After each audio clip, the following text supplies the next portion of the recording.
നമസ്കാരം. ചർച്ചകളിലൂടെ അല്ലെങ്കിൽ നെഗോസിയേഷൻസിലൂടെ ഒട്ടനവധി കാര്യങ്ങൾ നേടുന്നവരാണ് മനുഷ്യർ എന്ന് പറയുന്നത്. ചർച്ചകൾ എങ്ങനെ നന്നായി നടത്താം, നെഗോസിയേഷൻസ് എങ്ങനെ സക്സസ്ഫുൾ ആയി നടത്താമെന്ന വിഷയത്തെക്കുറിച്ച് വളരെ മനോഹരമായ പുസ്തകമുണ്ട്. ക്രിസ് വോസ് എഴുതിയ നെവർ സ്പ്ലിറ്റ് ദ ഡിഫറൻസ് എന്ന് പറയുന്ന പുസ്തകം നമുക്ക് തീർച്ചയായും വായിക്കാൻ സാധിക്കുന്ന പുസ്തകമാണ്. നെഗോസിയേഷൻസ് നമ്മുടെ ജീവിതത്തിൽ എപ്പോഴും ബാധകമാണ്. കുടുംബത്തിൽ നെഗോസിയേഷൻസ് ഉണ്ടാകാം, ഒരു വസ്തു വാങ്ങുമ്പോൾ നെഗോസിയേഷൻസ് ഉണ്ടാകാം, ഒരു സാലറി നെഗോഷിയേറ്റ് ചെയ്യേണ്ട ആവശ്യമുണ്ടാകാം, ഒരു ബിസിനസ് ചെയ്യുമ്പോൾ നെഗോസിയേഷൻസ് ഉണ്ടാകാം, ഒരു സെയിൽസ് പേഴ്സണിന്റെ സെയിൽസ് ക്ലോസ് ചെയ്യാനായി നെഗോസിയേഷൻസ് ഉണ്ടാകാം, ഡീല് ക്ലോസ് ചെയ്യാൻ നെഗോസിയേഷൻസ് ഉണ്ടാകാം. പല ചർച്ചകൾ, വ്യവഹാരങ്ങൾ, ഇവയിലെല്ലാം നെഗോസിയേഷൻസ് വളരെ അത്യാവശ്യമാണ്. എന്തുകൊണ്ടാണ് നെഗോസിയേഷൻ ഇത്ര വലുതായിട്ടുള്ള കാരണമെന്ന് പറഞ്ഞു കഴിഞ്ഞാൽ, നന്നായി നെഗോഷിയേറ്റ് ചെയ്യാൻ കഴിയുന്ന ആൾക്ക് തൻ്റെ ജീവിത വരുമാനത്തിൽ 30% വരെ സേവ് ചെയ്യാൻ സാധിക്കുന്നുള്ളതാണ്. പല പ്രോപ്പർട്ടി ഡീലിങ്സിലും പല സെയിൽസ് ഡീൽസിലും നന്നായി നെഗോഷിയേറ്റ് ചെയ്യാൻ കഴിയുന്നെങ്കിൽ നന്നായി ലാഭം ഉണ്ടാക്കുവാൻ സാധിക്കും. അപ്പോൾ മോണിറ്ററി ടേംസിലും അല്ലാതെയും നെഗോസിയേഷൻ വളരെ ആവശ്യമായിട്ടുള്ള കാര്യമാണ്. ഇപ്പോൾ Chris Voss federal bureau of investigation, US investigation ഏജൻസിയായ FBI ഒരു ഉദ്യോഗസ്ഥനായിരുന്നു. ധാരാളം ഇൻവെസ്റ്റിഗേഷൻസ് നടത്തുകയും ധാരാളം നെഗോസിയേഷൻസ് നടത്തുകയും ചെയ്താലാണ് ക്രിസ് വോസ്. ഇപ്പോൾ നമുക്കറിയാം, ഫെഡറൽ ബ്യൂറോ ഓഫ് ഇൻവെസ്റ്റിഗേഷൻ എന്ന് പറയുമ്പോൾ അവർ നടത്തിയിട്ടുള്ളത് വലിയ വലിയ ആളുകളുമായിട്ടും ഒപ്പം തന്നെ റോബേഴ്സുമായിട്ടും ഡിപ്ലോമാറ്റിക് ആയിട്ടുള്ള ഒത്തിരി നെഗോസിയേഷൻസ് നടത്താനായിട്ട് ഇദ്ദേഹം നേതൃത്വം വഹിച്ചയാളാണ്. അപ്പം അദ്ദേഹത്തിന്റെ എക്സ്പീരിയൻസ് നിന്ന് ശാസ്ത്രീയമായി എങ്ങനെ നെഗോഷിയേറ്റ് ചെയ്യണമെന്ന് അദ്ദേഹം ഈ പുസ്തകത്തിൽ വിവരിക്കുകയാണ്. How never split the difference എന്നാണ് പുസ്തകത്തിന്റെ ടൈറ്റിൽ എന്ന് പറയുന്നത്. ഈ പുസ്തകം എന്തായാലും വായിച്ചിരിക്കണമെന്ന് ധാരാളം ആളുകൾ റെഫർ ചെയ്യുകയുണ്ടായി. അതിന്റെ വെളിച്ചത്തിലാണ് പുസ്തകം വായിക്കുവാനായിട്ട് ഇടയായത്. വളരെ നല്ലൊരു പുസ്തകമാണ്, തീർച്ചയായും വായിക്കുക. യഥാർത്ഥ പുസ്തകത്തിന്റെ അവസാന ചാപ്റ്ററുകളിലാണ് കൂടുതൽ ഇന്നോവേറ്റീവ് ആയിട്ടുള്ള കാര്യങ്ങൾ നമുക്ക് മനസ്സിലാക്കാൻ സാധിക്കുന്നത്. ആദ്യത്തെ 2-3 കാര്യങ്ങൾ വളരെ സാധാരണയായി തോന്നിയെങ്കിൽ പിന്നീട് ചില പ്രിൻസിപ്പിൾസ്, ചില റൂളുകളൊക്കെ വളരെ നല്ലതായിട്ട് തോന്നാനിടയായി. അതുകൊണ്ട് പുസ്തകം മുഴുവനായിട്ട് വായിക്കുക. 10 അധ്യായങ്ങളാണ് പുസ്തകത്തിലുള്ളത്, അല്ലെങ്കിൽ 10 റൂൾസ് എന്ന് വേണമെങ്കിൽ പറയാം. ഞാൻ ഒരു 5-6 പോയിന്റ് ആയിട്ട് ഇതിനെ അവസാനിപ്പിക്കാൻ ആഗ്രഹിക്കുകയാണ്. അപ്പോൾ ഒന്നാമത്തെ പ്രധാനപ്പെട്ട കാര്യം നമുക്ക് എല്ലാവർക്കും അറിയാവുന്ന കാര്യമാണ്, പക്ഷേ നമ്മളത് പ്രായോഗികമാക്കുന്നുണ്ടോ എന്ന് ചിന്തിക്കേണ്ടത് ആവശ്യമാണ്. ഒന്നാമത്തെ റൂളായി ക്രിസ് പറയുന്നത് ഒരു നല്ല നെഗോഷിയേറ്റർ ഒരു നല്ല ലിസണർ ആണെന്നുള്ളതാണ്. അപ്പോൾ നെഗോസിയേഷനിൽ ഞാൻ കൂടുതൽ പറയണം, ഞാൻ കൂടുതൽ പറഞ്ഞ് വിജയിക്കണം എന്നുള്ള മനോഭാവത്തേക്കാൾ മറ്റേയാൾ പറയുന്നത് കേൾക്കാൻ തയ്യാറാകണമെന്നുള്ള ഒന്നാമത്തെ റൂൾ ഫോളോ ചെയ്യേണ്ടത് ആവശ്യമാണ്. ഞാൻ അവസാനം പറയണം, ഒരാളുടെ കാര്യം പറഞ്ഞതിന് മറുപടിയായി ഞാൻ പറയണമെന്നുള്ള ചിന്ത മാറ്റിവെക്കേണ്ടത് വളരെ ആവശ്യമാണ്. പലപ്പോഴും ചിന്തിക്കുന്നത് ഈ നെഗോസിയേഷൻസ് എന്നൊക്കെ പറയുന്ന വളരെ ബഹളമുണ്ടാക്കി, ഒച്ചയുണ്ടാക്കി, തർക്കമുണ്ടാക്കി, വാദപ്രതിവാദം ഉണ്ടാക്കി, ക്വസ്റ്റ്യൻ ചെയ്ത് അങ്ങനെ ഒരിക്കലും നെഗോസിയേഷനിൽ വിജയിക്കാൻ സാധിക്കില്ല എന്ന് ക്രിസ് വോസ് പറയുന്നുണ്ട്. തീർച്ചയായും നെഗോസിയേഷൻ എന്ന് പറയുന്നത് വളരെ ഡിപ്ലോമാറ്റിക്കായി, വളരെ ശാസ്ത്രീയമായി, ഒപ്പം തന്നെ ലിസൺ ചെയ്യാനുള്ള കഴിവാണ് ഒന്നാമതായി പറയുന്നത്. രണ്ടാമത്തത് മിററിംഗ് മാജിക് അല്ലെങ്കിൽ മിററിംഗ് എന്ന് പറയും. മിററിംഗ് എന്ന് പറഞ്ഞു കഴിഞ്ഞാൽ അത് ഇൻ ഡെപ്തായി മനസ്സിലാക്കേണ്ട ഒരു കാര്യമാണ്. കാരണം ഈ ഡിസ്കഷൻസ് എല്ലാം, നെഗോസിയേഷൻസ് എല്ലാം ഡീല് മേക്ക് ചെയ്യുന്നത് ഒന്നെങ്കിൽ ഒരു ഫെയ്ത്ത് ഉണ്ടാക്കുന്നതും അതല്ലെങ്കിൽ അരഗൻസ് അല്ലെങ്കിൽ ഈഗോയെ സാറ്റിസ്ഫൈ ചെയ്യുമ്പോഴാണ്. ഒരു പക്ഷേ ഈ ആൾക്ക് ഒരു പ്രോപ്പർട്ടി വിൽക്കുന്നതായിരിക്കാം, അല്ലെങ്കിൽ ഒരു സാലറി നൽകുന്നതായിരിക്കാം, അല്ലെങ്കിൽ ഒരു ഡീലിൽ സൈൻ ചെയ്യുന്നതായിരിക്കാം. ഞാൻ നെഗോഷിയേറ്റ് ചെയ്യുന്ന ആളുമായി എനിക്ക് എത്രമാത്രം വിശ്വാസം ഉറപ്പിക്കുവാൻ കഴിയുന്നു, ഫെയ്ത്ത് അല്ലെങ്കിൽ ട്രസ്റ്റ് ഉണ്ടാക്കാൻ കഴിയുന്നു എന്നുള്ളത് ആളുകൾ ചിന്തിക്കും. അപ്പോൾ ഈ ഡീലുകൾ അല്ലെങ്കിൽ നെഗോസിയേഷൻസിൽ ഏറ്റവും ശ്രദ്ധിക്കേണ്ടത് എങ്ങനെ നമ്മുടെ ടേബിളിന്റെ ഓപ്പോസിറ്റ് ഇരിക്കുന്ന ആൾക്ക് കൂടുതൽ വിശ്വാസം നേടിക്കൊടുക്കുവാൻ സാധിക്കും, എങ്ങനെ ഇമോഷണലായി കണക്ട് ചെയ്യാൻ സാധിക്കും. രണ്ടാമത്തെ കാര്യം പലപ്പോഴും പല ഈഗോയുമായിട്ടായിരിക്കും വരുന്നത്. 2 കാര്യങ്ങളാണ് പൊതുവെ ശ്രദ്ധിക്കുന്നത്. ഒന്ന്, പണം അധികം നേടുകയായിരിക്കും, ലാഭം കൂടുതൽ നേടാനായിരിക്കും ചിന്തിക്കുന്നത്. മറ്റൊരു, പണം പ്രധാനപ്പെട്ട കാര്യമല്ലായിരിക്കും, എൻ്റെ ഭാഗം ജയിക്കുക, ഞാൻ പറയുന്നതിൽ കൂടുതൽ പ്രാധാന്യം കിട്ടുക എന്നുള്ളതായിരിക്കും മറ്റൊരാൾ ചിന്തിക്കുന്നത്. ഈ 2 ഫാക്ടേഴ്സും പ്ലേ ചെയ്യുകയാണ്. ഫെയ്ത്ത് അല്ലെങ്കിൽ ട്രസ്റ്റ് ഒരു വശത്ത്, മറ്റു വശത്ത് അരഗൻസ് അല്ലെങ്കിൽ ഈഗോ. ഒരു ഓപ്പൺ ആയിട്ട് നമുക്ക് ഒരു പ്ലാറ്റ്ഫോം ക്രിയേറ്റ് ചെയ്യാൻ, നെഗോസിയേഷൻ ടേബിളിൽ പോയിരിക്കുമ്പോൾ നമ്മുടെ നെഗോഷിയേറ്ററുമായിട്ട് നമുക്ക് ഒരു കണക്ഷൻ എസ്റ്റാബ്ലിഷ് ചെയ്യാൻ, ഓപ്പൺ ഡിസ്കഷനിലേക്ക് വരുവാനായിട്ട് സാധിക്കുന്നുണ്ടോ എന്നുള്ളത് തീർച്ചയായും ചിന്തിക്കേണ്ട ആവശ്യമുണ്ട്. ക്രിസ് പറയാണ്, negotiation is not a battle. അതൊരിക്കലും ഒരു ബാറ്റിലല്ല. മാക്സിമം ഇൻഫോർമേഷൻ അൺകവർ ചെയ്യാൻ സാധിക്കണം. മറ്റേയാൾ പല കാര്യങ്ങൾ തീരുമാനമെടുക്കാൻ പല ഫാക്ടേഴ്സ് ഉണ്ടാകാം, പല കാര്യങ്ങൾ കൊണ്ട് അദ്ദേഹം തീരുമാനം എടുക്കുന്നത്. ആ ഇൻഫോർമേഷൻ എല്ലാം മനസ്സിലാക്കുന്ന രീതിയിൽ നാം വൃത്തിയായും കൃത്യമായും ചോദ്യങ്ങൾ ചോദിക്കുകയും അത് മനസ്സിലാക്കിയെടുക്കാൻ സഹായിക്കുന്ന രീതിയിൽ നാം പെരുമാറുകയും ചെയ്യുകയാണ് ഏറ്റവും ആദ്യമായി വേണ്ടത്.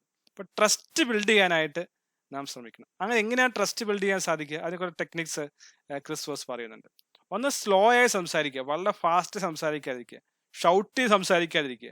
അപ്പോൾ അദ്ദേഹം പറയുന്നത് late night FM DJ voice. ഇപ്പോൾ സന്ധ്യാസമയത്ത് ഉറങ്ങുന്നതിന് മുമ്പ് DJ ഒക്കെ എങ്ങനെയൊക്കെ സംസാരിക്കുന്നത്? Late night FM DJ voice. ഗസൽ സംഗീതങ്ങളെക്കുറിച്ചും റൊമാൻറ്റിക് കാര്യങ്ങളെക്കുറിച്ചും ശാന്തവും സുന്ദരവുമായല്ല സംസാരിക്കുന്നത്. അങ്ങനെ ഒരു ശാന്തസുന്ദരമായി സംസാരിക്കുവാനായിട്ട് നമുക്ക് കഴിയണമെന്നുള്ളതാണ് ക്രിസ്പോസ് പറയുന്നത്. വേറെ പ്രധാനപ്പെട്ട കാര്യമാണ് സ്മൈൽ, ചിരിക്കുക, പുഞ്ചിരിക്കുക. ഈ പുഞ്ചിരിക്കുമ്പോൾ നല്ലൊരു ഇമോഷണൽ കണക്ട് ബിൽഡ് ചെയ്യാൻ സാധിക്കും, കോൺഫിഡൻസ് ബിൽഡ് ചെയ്യാൻ സാധിക്കും. ഈ സ്മൈൽ എന്ന് പറയുന്നത് വളരെ വളരെ എസെൻഷ്യൽ ആയിട്ടുള്ള ഒരു ക്വാളിറ്റി ആയിട്ട് ഈ പുസ്തകത്തിൽ പറയുന്നുണ്ട്. ഇനി എന്താണ് മിററിംഗ് എന്നുള്ള ആവശ്യത്തിലേക്ക്, എന്താണ് മിററിംഗ് അല്ലെങ്കിൽ മിററിംഗ് മാജിക് എന്താണ്? ഇപ്പോൾ മിററിംഗ് മാജിക് എന്ന് വെച്ച് കഴിഞ്ഞാൽ നമ്മുടെ നെഗോസിയേഷൻ ടേബിളിൽ ഇരിക്കുന്ന മറ്റേയാളെ അയാൾക്ക് തോന്നണം ഇയാളും ഞാനും തമ്മിൽ നല്ലൊരു സാമ്യമുണ്ടല്ലോ, നമ്മൾ രണ്ടുപേരും പറയുന്ന തമ്മിലൊരു കണക്ഷൻ ഉണ്ടല്ലോ. ആ ഒരു കണക്ഷൻ എസ്റ്റാബ്ലിഷ് ചെയ്യാൻ, ആ ഒരു വണ്ണസ് എസ്റ്റാബ്ലിഷ് ചെയ്യാൻ ഞാനും ഇയാളും ഏകദേശം ഒരേപോലെ, ഒരേ തോട്ട് പ്രോസസ് ആണെന്നുള്ള ലൈനിലേക്ക്, ഞാൻ പറയുന്നത് ഇദ്ദേഹം കേൾക്കുന്നുണ്ട്, ഞാൻ പറയുന്നത് ശ്രദ്ധിക്കുന്നുണ്ട്, ഞാൻ പറയുന്നത് അംഗീകരിക്കുന്നുണ്ട്, നമ്മുടെ തോട്ട് പ്രോസസ് ഒന്നാണ് തോന്നിപ്പിക്കാൻ കഴിയുന്ന ഒരു ടാക്റ്റിക്കാണ് ഇതിനകത്തുണ്ടാകേണ്ടത്. അപ്പോൾ അതിനെ അദ്ദേഹം പറയുന്നത്, ഇപ്പോൾ ഇവർ സംസാരിക്കുന്ന മറ്റേയാൾ സംസാരിക്കുന്ന വിഷയങ്ങളെക്കുറിച്ച് നമുക്ക് സംസാരിക്കാൻ സാധിക്കും. അവർ ഉപയോഗിക്കുന്ന വാക്കുകൾ നമുക്ക് സംസാരിക്കാൻ സാധിക്കണം. കീവേഡ്സ് എന്നെല്ലാം പറയും. ഇനി അയാൾ പറഞ്ഞ് അവസാനിപ്പിച്ച് ചെയ്യുമ്പോൾ അയാൾ അവസാനിപ്പിച്ച വാക്കിൽ നിന്ന് നമുക്ക് തുടങ്ങാൻ സാധിക്കണം. അപ്പോൾ ഫോർ എക്സാമ്പിൾ ഡോക്ടറുമായിട്ടൊരു മെഡിക്കൽ റെപ്രസെൻറ്റേറ്റീവ് നെഗോസിയേഷൻ ചെയ്യുകയാണ്, തൻ്റെ പ്രൊഡക്ട്സ് വിൽക്കാനായി നെഗോഷിയേഷൻ ചെയ്യുക. അപ്പോൾ അദ്ദേഹം പ്രൊഡക്റ്റ് ഒന്നും വേണ്ട, അദ്ദേഹം വളരെ ഡിസ്റ്റർബ്ഡ് ആണ്, പേഷ്യൻസിനെ കുറിച്ചാണ് അദ്ദേഹം അധികം പറഞ്ഞുകൊണ്ടിരിക്കുന്നത്, പേഷ്യൻസിന്റെ കെയറിനെ കുറിച്ചെല്ലാമാണ്. അപ്പോൾ ഈ മെഡിക്കൽ റെപ്രസെൻറ്റേറ്റീവ് അത് പേഷ്യൻസിലേക്ക് തിരിച്ചിട്ടാണ്, പേഷ്യൻസിന് സംസാരിക്കാൻ ആരംഭിക്കുക. അങ്ങനെ സംസാരിച്ച് അവർ ഇമോഷണലി കണക്ട് ആക്കി മിററിംഗ് എഫക്റ്റിലൂടെ അദ്ദേഹത്തിന് ആ ഡീല് വിൻ ചെയ്യാൻ സാധിച്ചു എന്നും ഈ പുസ്തകത്തിൽ പറയുന്നുണ്ട്. ഇനി ഇതുപോലെ തന്നെ ഈ ഒരു ശാസ്ത്രീയ പഠനത്തിലൂടെ തെളിയിച്ച കാര്യം ഈ പുസ്തകത്തിൽ പരാമർശിക്കുന്നുണ്ട്. മിററിംഗ് എഫക്റ്റ് അല്ലെങ്കിൽ മിററിംഗ് എന്നുള്ള ഈ ക്വാളിറ്റി എക്സിബിറ്റ് ചെയ്ത ഹോട്ടൽ റെസ്റ്റോറൻറ്റ്സിലെ വെയിറ്റേഴ്സ് അവരെ ടിപ്പ് 70% ഇൻക്രീസ് ചെയ്യാനായിട്ട് സാധിച്ചു എന്ന് പറയുന്നുണ്ട്. അപ്പോൾ നമ്മുടെ ഹോട്ടലിൽ വന്നിരിക്കുന്ന കസ്റ്റമറെ അവരുമായി മിറർ ചെയ്യുന്ന രീതിയിൽ അവർക്ക് ആവശ്യം വേണ്ട കാര്യങ്ങളെക്കുറിച്ച് കൂടുതൽ സംസാരിക്കുകയും ആ രീതിയിൽ പെരുമാറുകയും ചെയ്ത ജസ്റ്റേഴ്സ് കൊണ്ടുവന്ന ആ വെയിറ്റർക്ക് 70% ടിപ്പ് ഇൻക്രീസ് ഉണ്ടായി എന്നാണ് പഠനം പറയുന്നത്.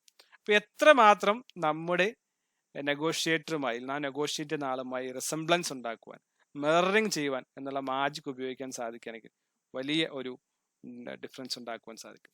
അപ്പോൾ രണ്ടാമത്തെ കാര്യം, ഒന്നാമത്തെ കാര്യം എന്ന് പറയുന്നത് ലിസണിങ് ആണ്, രണ്ടാമത് മിററിംഗ് ആണ്, മൂന്നാമത് സംവാട്ട് നിയർ ആയിട്ടുള്ള അല്ലെങ്കിൽ കുറച്ചുകൂടി അതുമായി ബന്ധപ്പെട്ട ഒരു കാര്യമാണ്. അതിന് പറയുന്ന പേരാണ് ലേബലിംഗ് എന്ന് പറയും, അതല്ലെങ്കിൽ ടാക്ടിക്കൽ എംപതി എന്നാണ് ഈ പുസ്തകം വിശേഷിപ്പിക്കുന്നത്. തീർച്ചയായും മനസ്സിലാക്കേണ്ട കാര്യമാണ്.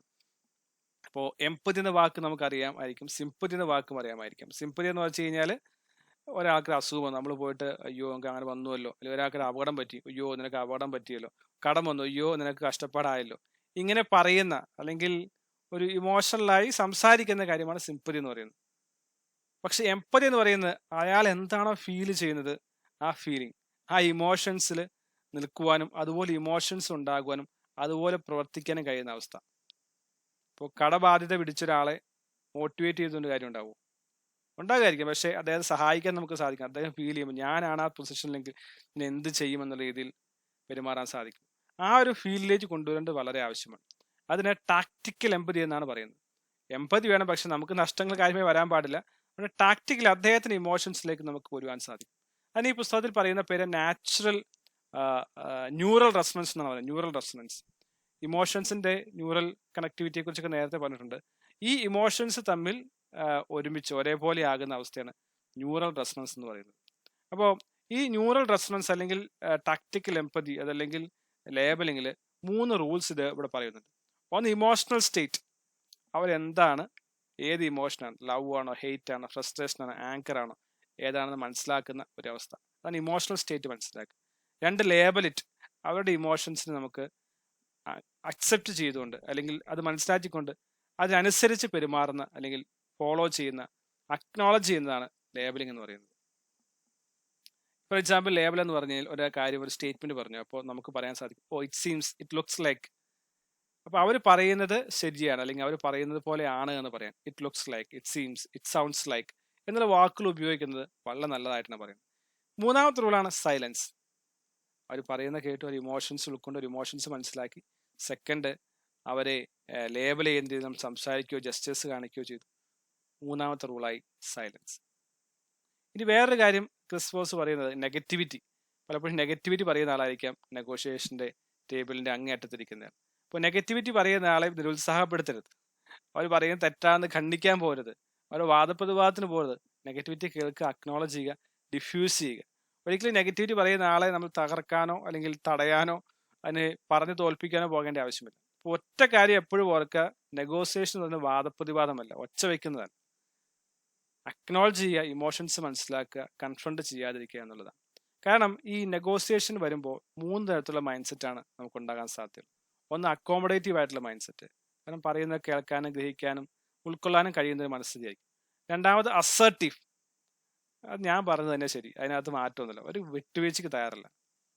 മൂന്നാമത് അനലിസ്റ്റ്, ഇതൊക്കെ ഒന്ന് ആലോചിച്ച് ബേബി ഞാൻ പറയുന്നത് കേട്ട് ഓക്കെ അങ്ങനെയാണെന്ന് തോന്നി മാറ്റം വരുത്തുന്ന അവസ്ഥ. ഈ 3 മൈൻഡ് സെറ്റ് ആണുള്ളത്. അപ്പൊ നമുക്ക് ഈ ചർച്ചകളുടെ ഇടയിലൂടെ അല്ലെങ്കിൽ ഈ കണക്ഷൻസ് എസ്റ്റാബ്ലിഷ് ചെയ്യുമ്പോൾ അല്ലെങ്കിൽ ലിസൺ ചെയ്യുമ്പോൾ ഇൻഫോർമേഷൻ മാക്സിമം കളക്ട് ചെയ്യുമ്പോൾ നമുക്ക് മനസ്സിലാക്കാൻ സാധിക്കണം ഇദ്ദേഹം ഏത് മൈൻഡ് സെറ്റിലുള്ള ആളാണ്, ഏത് അസർട്ടീവ് ആണോ, ഇനി അക്കോമഡേറ്റീവ് ആണോ, അനലിസ്റ്റ് ആണോ, ഇത് മനസ്സിലാക്കാൻ സാധിക്കുമെന്ന് ക്രിസ്പസ് പറയുന്നുണ്ട്. ഈ 4മത്തെ കാര്യമാണ് റെഡി ടു സേ നോ. ഈ നെഗോസിയേഷൻ എന്ന് പറയുന്നത് നമ്മൾ എസ് പറഞ്ഞു കഴിഞ്ഞാൽ നെഗോസിയേഷൻ തീർന്നു അല്ലേ. ഓക്കെ, നീ പറഞ്ഞ കാര്യം ഞാൻ അംഗീകരിച്ചാൽ നെഗോസിയേഷന്റെ ആവശ്യമില്ല. പക്ഷെ നോ പറയാൻ സാധിക്കണം. ഇപ്പൊ നോ പറയുമ്പോൾ അറുത്ത് മുറിച്ച് വെട്ടം തുണ്ടനും നോ പറയില്ല. അതും ടാക്ടിക്കൽ അതിനെ അപ്രോച്ച് ചെയ്യേണ്ട ആവശ്യമാണ്. പക്ഷേ നോ പറയാൻ നമുക്ക് കഴിയണം. നോ പറഞ്ഞാൽ മാത്രമേ നെഗോസിയേഷൻ മുന്നോട്ട് പോകുകയുള്ളൂ.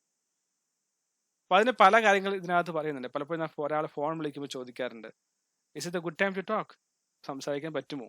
തിരിച്ച് നമുക്ക് ചോദിക്കുമ്പോൾ is it a bad time to talk എന്ന് ചോദിക്കുമ്പോൾ അദ്ദേഹത്തിന് പറയേണ്ടി വരും. നോയാണ് അദ്ദേഹം പറയുന്നത്. അപ്പൊ അദ്ദേഹം ആ ഒരു പൊസിഷനിൽ നമുക്ക് സംസാരിക്കാനുള്ള അവസരം നൽകാനുള്ള സാധ്യത കൂടുതലാണ്. ഈ നോയ്ക്ക് ഇങ്ങനെ ഒരു പവർ ഉണ്ടോ എന്നുകൂടി മനസ്സിലാക്കണം. 1, 2, 3, 4 ഇങ്ങനെ 4 പ്രാവശ്യമെങ്കിലും നോ എന്നുള്ള അവസ്ഥയിൽ പറയിപ്പിക്കുന്ന രീതിയിൽ നമുക്ക് സംസാരിക്കാൻ സാധിക്കും. അപ്പൊ നോ കറക്റ്റായി നോ എന്ന് പറയില്ല. ഈ ഒരു കാര്യം നമ്മോട് അവർ ആവശ്യപ്പെടുമ്പോൾ നാം നോ പറയുമ്പോൾ അതിന് ഒരു വേറൊരു ആംഗിൾ കൂടി കൊടുത്ത് പറയുക. കറക്റ്റായിട്ട് നോ പറയാതെ ഇതിങ്ങനെ ആയിരുന്നുവെങ്കിൽ നല്ലതായിരുന്നല്ലോ, ഇത് നമുക്ക് അംഗീകരിക്കാനായിട്ട് സാധിക്കുമെന്ന് തോന്നുന്നുണ്ടോ, മറ്റേ സ്ഥലത്ത് ഇങ്ങനെയല്ല ചെയ്ത് അപ്പോൾ അത് നമുക്ക് വർക്കൗട്ട് ആകുമോ, ആ രീതിയിലുള്ള ഒരു നോ അപ്രോച്ചാണ് ഏറ്റവും വേണ്ടത്. ഇനി ഈ നെഗോസിയേഷനിൽ ഏറ്റവും അധികം മാജിക് ഉണ്ടാക്കാൻ പറ്റുന്ന ഒരു സെന്റൻസ് അല്ലെങ്കിൽ ഒരു വാക്ക് അല്ലെങ്കിൽ ഫ്രേസ് ഇവിടെ പറയുന്നത്, അത് പറയുന്നത് ദാറ്റ്സ് റൈറ്റ്. മറ്റേ പറയുമ്പോൾ ദാറ്റ്സ് റൈറ്റ്, അത് ശരിയാണ്, അങ്ങനെ അക്നോളജ് ചെയ്യാനായിട്ട് സാധിക്കണം. ഇത് വളരെ പ്രധാനപ്പെട്ട കാര്യമാണ്. ദാറ്റ്സ് റൈറ്റ് എന്നുള്ള വാക്ക് വളരെ പവർഫുൾ ആയിട്ടുള്ള വാക്കാണെന്നുള്ളതാണ് ക്രിസ്പസ് പറയുന്നത്. കാരണം മറ്റേയാളെ അംഗീകരിക്കുകയാണ്, അയാളെ അക്നോളജ് ചെയ്യാണ്, റെസ്പെക്ട് ചെയ്യാണ്.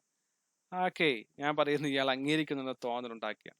സോ അത് വളരെ പ്രധാനപ്പെട്ട ഒരു ഫാക്ടറായി മനസ്സിലാക്കേണ്ടത് വളരെ ആവശ്യമാണ്. ഇനി നെഗോസിയേഷനിൽ പോകുമ്പോൾ ഒരിക്കലും ഡീൽ വെക്കുന്നത് നമ്മൾ ആദ്യം ഡീൽ വെക്കാതിരിക്കുക. നമ്മൾ ആദ്യം മേ ബി സാലറി നെഗോസിയേഷൻ ആയിരിക്കാം, അല്ലെങ്കിൽ സ്ഥലക്കച്ചവടമായിരിക്കാം, പ്രോപ്പർ ഡീലിംഗ് ആയിരിക്കാം. അത് നമ്മൾ ആദ്യം ടേംസ് വെക്കാതിരിക്കുക, മറ്റേ ആളെ കൊണ്ട് പറയിപ്പിക്കാൻ ശ്രമിക്കുക.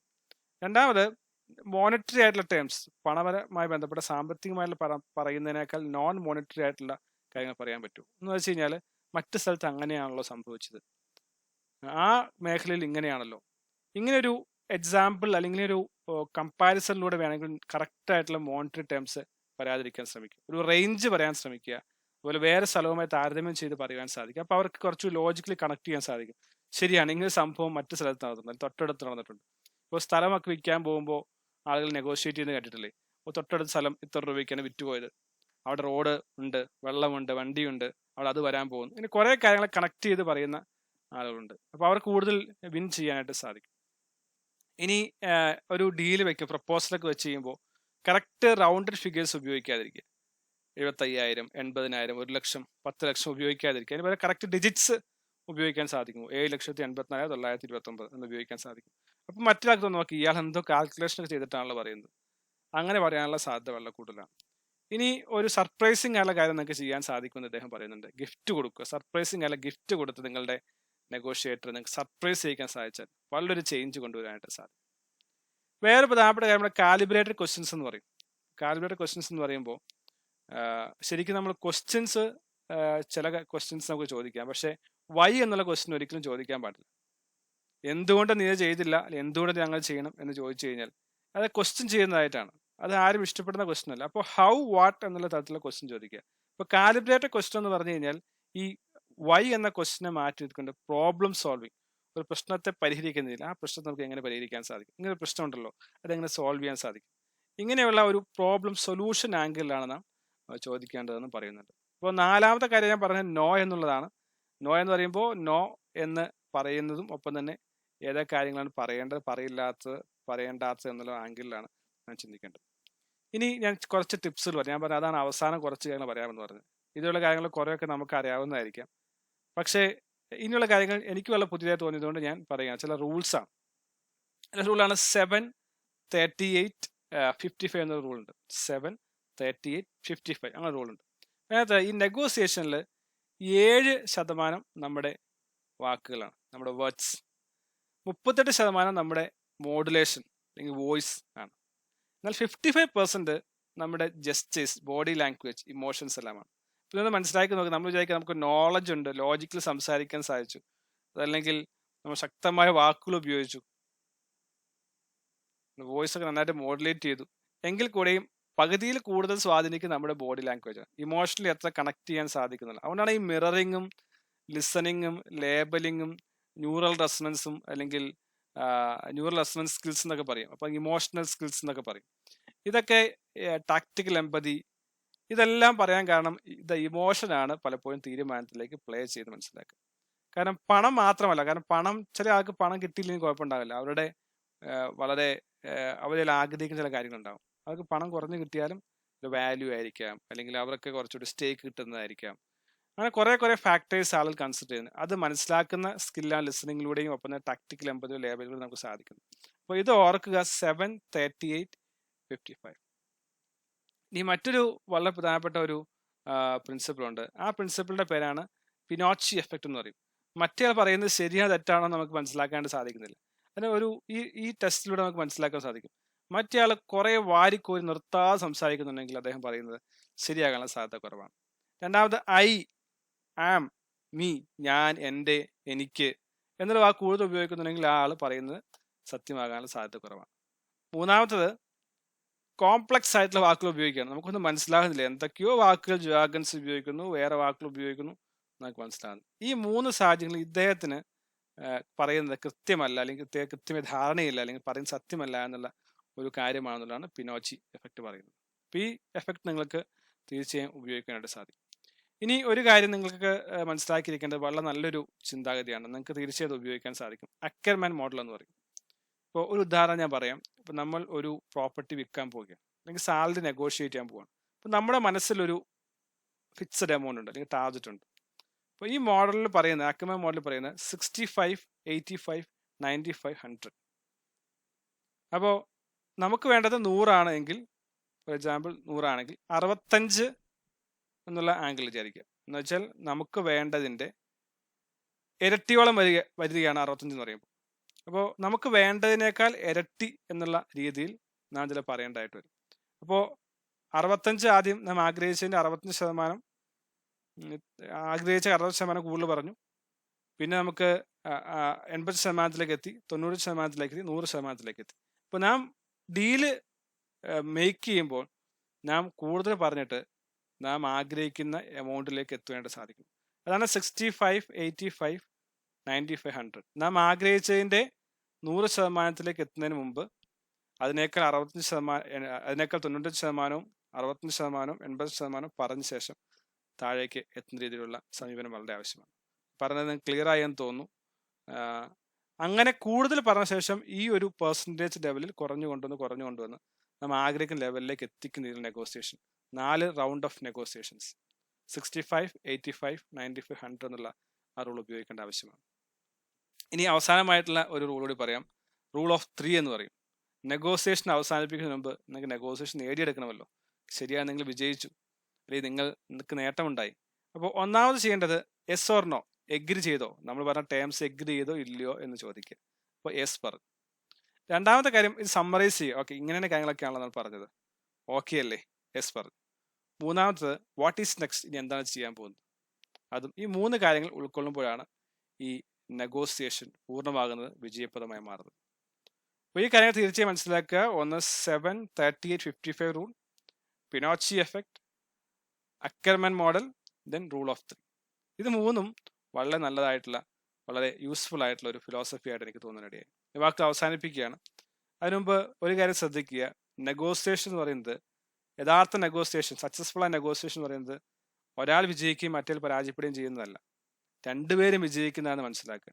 ഒരു ടേബിളിന്റെ അപ്പുറത്തും ഇപ്പുറത്തും ഇരുന്ന് ഭക്ഷണം കഴിക്കുക, അല്ലെങ്കിൽ ഇരുന്ന് സംസാരിക്കുമ്പോൾ എനിക്കും തുല്യമായി കിട്ടി, മറ്റേ ആൾക്ക് തുല്യമായി കിട്ടി എന്നുള്ള ബോധ്യമുണ്ടാണ്. അതിനെന്താണ് ടാക്ടിക്സ്, അയാൾക്ക് എന്താണ് വേണ്ടത് എന്നുള്ളത് മനസ്സിലാക്കുമ്പോഴാണ്. അയാൾക്ക് വേണ്ടത് പണമായിരിക്കാം, ഓക്കെ, പക്ഷെ എനിക്ക് വേണ്ടത് പണമല്ലായിരിക്കാം, എനിക്ക് വേറെ എന്തെങ്കിലും ആയിരിക്കാം വേണ്ടത്, വാല്യൂ അല്ലെങ്കിൽ ഫെയിം ഒക്കെ ആയിരിക്കാം വേണ്ടത്, അല്ലെങ്കിൽ കൂടുതൽ സമയമൊക്കെ ആയിരിക്കാം വേണ്ടത്. അത് മനസ്സിലാക്കി രണ്ടുപേർക്കും വിജയിക്കേണ്ട സാധിക്കും. ഒരിക്കലും ഒരു ബാറ്റിൽ ഫീൽഡായി മാറാൻ പാടില്ല, തർക്കമായി മാറാൻ പാടില്ല, അല്ലെങ്കിൽ ബഹളമായി മാറാൻ പാടില്ല. മറ്റേയാളെ മനസ്സിലാക്കിക്കൊണ്ട് മറ്റേയാളെയും കൂടി വിജയിപ്പിക്കണം എന്നുള്ള രീതിയിൽ ചിന്തിച്ചുകൊണ്ട് ചെയ്താൽ മാത്രമേ വിജയിക്കാനായിട്ട് സാധിക്കൂ. അതിനെയാണ് ക്രിസ് വോസ് FBI വർക്ക് ചെയ്തിരുന്ന അദ്ദേഹം നെവർ സ്പ്ലിറ്റ് ദ ഡിഫറൻസ് എന്ന് പറയുന്ന ഈ പുസ്തകത്തിലൂടെ നമുക്ക് മനസ്സിലാക്കി തരുന്നത്. ഈ പുസ്തകം വളരെയധികം സഹായിക്കും. കാരണം ഇത് എല്ലാവർക്കും ഒരുപോലെ പ്രയോജനപ്പെടുന്ന പുസ്തകമാണ്. ജീവിതത്തിന് ഒരു മേഖല കഴിഞ്ഞാൽ, ഞാൻ ആദ്യം തുടങ്ങി വെച്ചത് അങ്ങനെ തന്നെയാണ്. നിങ്ങളൊരു വീട്ടമ്മയായിരിക്കാം, അല്ലെങ്കിൽ കുടുംബനാഥനായിരിക്കാം, സെയിൽസ് പേഴ്സൺ ആയിരിക്കാം, ബിസിനസ് പേഴ്സൺ ആയിരിക്കാം, എംപ്ലോയി ആയിരിക്കാം, ഏത് മേഖലയും ആവശ്യമുണ്ട്. ഒരു വാടകയ്ക്ക് വീട് എടുക്കണമെങ്കിൽ നെഗോഷിയേറ്റ് ചെയ്യണം, ഒരു കടയിൽ പോകണമെങ്കിൽ നെഗോഷിയേറ്റ് ചെയ്യണം, സാലറി കൂട്ടിക്കിട്ടണമെങ്കിൽ നെഗോഷിയേറ്റ് ചെയ്യണം, ബിസിനസ് ഡീലിന് നെഗോഷിയേറ്റ് ചെയ്യണം, സെയിൽസ് ക്ലോസിങ് നെഗോഷിയേറ്റ് ചെയ്യണം. ഇതുകൊണ്ട് 30% ലാഭം ഉണ്ടാക്കാൻ സാധിക്കുമെന്നും പഠനങ്ങൾ പറയുന്നു. അങ്ങനെ നെഗോസിയേഷൻ എത്ര ഇമ്പോർട്ടൻ്റ് ആയിട്ടുള്ള സ്കിൽസാണ്. നെഗോസിയേഷനെ കുറിച്ച് പഠിക്കുന്ന ധാരാളം സ്കിൽ കോഴ്സുകൾ നമുക്ക് കാണാൻ, സർട്ടിഫിക്കേഷൻ കോഴ്സുകൾ കാണാൻ സാധിക്കും. ലിങ്ക്ഡിനിലൊക്കെ ഫ്രീ ആയിട്ട് കോഴ്സ് ഉണ്ട്, ഹാർവേഡ് ബിസിനസ് സ്കൂളിൻ്റെ ഓൺലൈൻ കോഴ്സുകൾ ഫ്രീ ഉണ്ട്, നിങ്ങൾക്ക് ചെയ്യാം. അതുപോലെ പെയ്ഡ് ആയിട്ടുള്ള കോഴ്സുകൾ ചെയ്യാം. എസ്പെഷ്യലി പ്രൊഫഷണൽ ആളുകളാണെങ്കിൽ ഹൈ ഡീൽ മേക്കേഴ്സായി മാറുവാനായിട്ട്, വലിയ വിജയം കൊണ്ടുവരാനായിട്ട് ടാക്ടിക്സ് ഉപയോഗിച്ചുകൊണ്ട് ജീവിതത്തിൽ മാറ്റം വരട്ടെ, അതിന് സാധിക്കട്ടെ. All the best.